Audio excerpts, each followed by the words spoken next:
What's up, homies, and welcome back. I'm cheesing right now because yesterday I noticed that RuneScape added, or old school RuneScape added their sailing map, right? And I know that I've been critical of sailing. I don't know necessarily that it should have been a skill, and to an extent I still feel that way. But what I am excited for is the content that sailing is bringing with it. Now, all over the map, there are these oceans I assume we'll be able to explore, and there are permanent islands that have been added. Now, you guys know, especially if you're longtime channel members, that I love lore, right? Specifically, a certain type of lore on RuneScape 3. So, in RuneScape 3, there are ports. It's a mini game, kind of like sailing, I guess could have been. Ports is bad though. They should have made it better. But anyway, a lot of these islands that are down here to the south are visited with ports, right? You can send out a mission. You can't go there in person. However, some of the islands you can, right? And now I don't see the Amnesia Isles here, but what this entire video is about is this area right here. Okay. My favorite boss in RuneScape 3, one of them is the Ambassador, and he is the final boss of the Elite Dungeons, all the first 3 Elite Dungeons. And the place where you fight him is literally right here in the Cursed Archipelago. All right. Now, this has huge implications because the storyline for the Ambassador has already been set up by things like the Lasar Undercity and the Pirate quests. This is where the Pirate finale is, okay, in RuneScape 3. And the final battle is fought here. It's called the Battle of the Archipelago. And it takes place in the 5th Age, right? Which is where we are currently. So this is incredible. This has so much potential, and I think that this is going to be where Raids 4 is. So we've been talking about it. They've mentioned that Raids 4 is in progress. What a better way to encourage people to do sailing than to build your 4th raid on one of the islands. Again, in the 5th Age, in RuneScape 3, this already has end-game PVM. You dive under here and you fight the Ambassador. Now, there are other elite dungeons in this area, particularly the Temple of Amnesia. I don't see Amnesia on the map yet, so they might just be going straight up with the Cursed Archipelago, which is fine, right? The story takes you through different islands because you're trying to figure out where this is. But if they do the Pirate Quest series, it takes you immediately here at the end of it.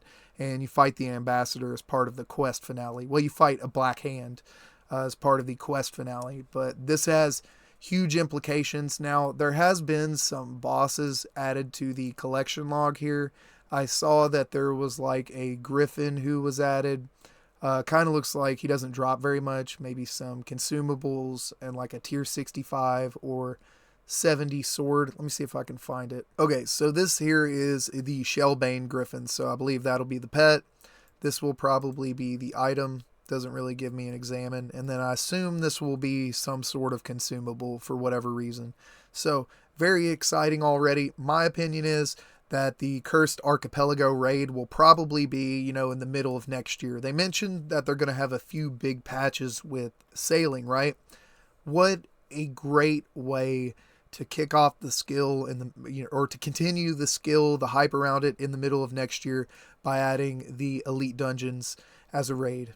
Like, how great would that be? Let me know down in the comments section what you think. It's already been set up via the storylines. They could add a couple pirate quests for sailing and very easily plug this in. Now, I've seen some images, some works in progress. I'll put them in post-production or post-recording. And they basically detail underwater, deathly looking areas. Now, lore-wise, this story has been set up in several different ways without this turning into a lore video per se, which I will end up making after it's all released. But right now we're just kind of, speculating on Raids 4 with the evidence at hand. But even in Zaya, this town here has like a mysterious disappearance and black stone and all the stuff that fits into the Elite Dungeon story. Again, if you're interested in it, I have a ton of videos on it. I'll put one in the description, but this would also lead to a huge new villain arc because the Ambassador, who's, the main guy behind this, is being empowered by an Eldritch Horror. Now, another thing too that's interesting, the sirens are all plugged into this, the race, the sirens.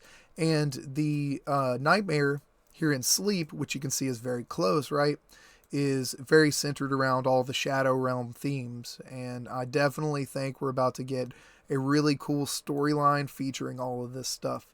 Uh, it would be great. It's one of the favorites of RuneScape 3, one of the best storylines. Pretty much once they stopped doing this storyline, it went downhill, right?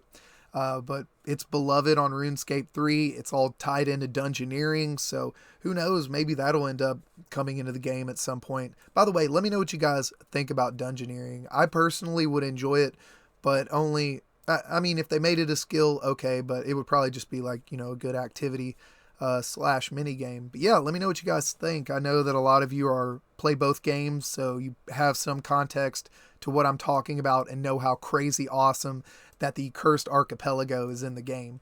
We've got the Tainted Tides, the Shrieking Waters, the Forbidden Depths. Like, tell me this doesn't have some crazy end game boss in it, okay? Yep, that's all I got for you today. I wanted to put this out there. I made a tweet about it, and I was actually surprised. Usually I'll just make like a lore tweet when I'm excited in the middle of the day about something. And a lot of people engaged with it. Were some RuneScape 3 old school players who don't really know what I'm talking about were interested in it, and some RuneScape 3 players were hyped about it. So I really hope this is what we're getting. If this comes with sailing, even if it's in the middle of next year and, it is at least hinted and is something we can explore in the first sailing update, I'm excited. By the way, make sure you come and watch me when I go live for the sailing release. I plan on playing way too much that day. I've been able to get the day off, so I hope to see you guys there. I'm really excited. I was less excited about sailing at the beginning. I think now that we've seen the cool content coming with it, even though, again, movement's kind of janky, maybe it won't be that fun to train. I'm going to wait to see. But it's got a lot of really cool content coming with it. And it's opening up old school RuneScape in such a good way. It's one of the strong suits of RuneScape 3, the exploration aspect. And, even though there are things we don't want to bring over from RuneScape 3, this is cool. Also, I recommend you guys just take a look around. There's so much maybe to be discovered here that I haven't even missed in these islands off the coast. So much potential. It's never been more exciting to be an old school RuneScape player. That's all I got for you guys. Sorry about my voice. I don't know if I'm sick. I feel great, so I don't know what's going on. But yep, I'll see you guys next time. Thank you again. Make sure you leave a like for me. Helps me get out into the algorithm, and maybe share this with a friend who you think would be interested. See you guys next time.